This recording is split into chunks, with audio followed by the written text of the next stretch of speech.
Mohammed Ali Yasin, the Chief Investment Officer at CAPM Investments, is here to talk to us about the UAE stock markets. Mohammed, how would you describe the state of the stock markets at the moment? It hasn't been a very good start for 2012.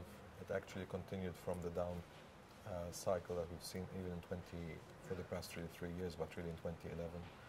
The volumes are extremely low. I think it's more evident now because we start at the low side, where in 11 we started on a higher side. And really the past few sessions have been very bloody in terms of some of the prices that we've seen. Some shares have really had record lows, and that people did not expect that they're going to see some of the leading stocks. What do you think is driving this sentiment? Why are we seeing that the stock markets in the UAE consistently lagging behind majority of the Gulf markets and have had just a regular downturn over the past 3 years? Markets in the UAE, generally, the investors are always have been used to having somebody to lead the movement in the market, whether it is the foreigners, the high net worth earlier. In the past 3 years since the crisis, we've lacked anybody to lead it. So it's been all the daily speculators mostly, or some of the people who are trying to maybe average down going forward.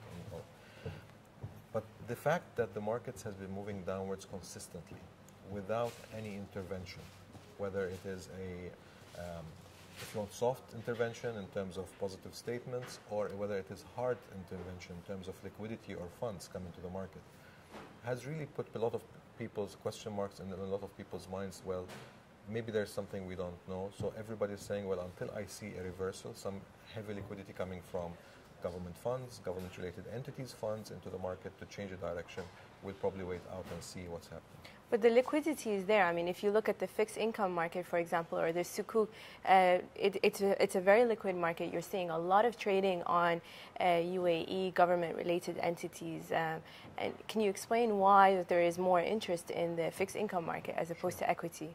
It's a very good point, and I think it is something that really should give us all heart that the problem is not actually in the investors viewing the UAE economy, it's actually viewing the UAE equities. But also you have to remember the investor base for the equity markets is mostly the retail daily trader, while usually for bonds what you go is for institutional and longer term.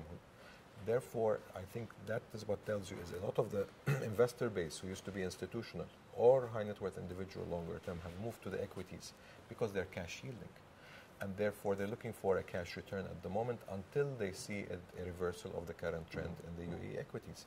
And therefore, what we need to work on is the UAE equity market. And that is where the authorities, in my mind, need to intervene to try to spend some more time in gaining people's confidence and doing some actions which end up with putting liquidity rather than actions in terms of just laws to try to change that current status quo that we see. What kind of reforms do you think would help improve confidence among investors for the equity market? Obviously, the company's law is still not yet finalized. We haven't seen any real IPOs. I mean, last year we saw a few IPOs from the insurance sector, but we're not really seeing other, interesting and attractive companies from attractive sectors coming into the market. People believe that the markets are not on the priority of the authorities at the moment, and therefore, well, if it is not on their priority, then probably it's not on ours.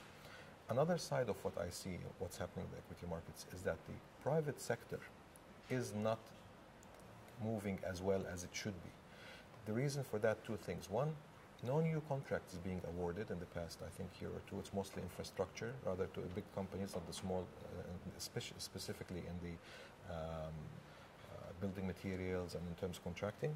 And two, bank lending has been very anemic in the past 2-3 years. Although we saw in the beginning of 2011 an improvement in the deposits to loans ratio, however, that has declined in the last quarter, and now banks are looking to try and find ways to try to raise their deposits, and that's why you see them going to other international markets to raise some sukuks or bonds, depending on where the appetite is.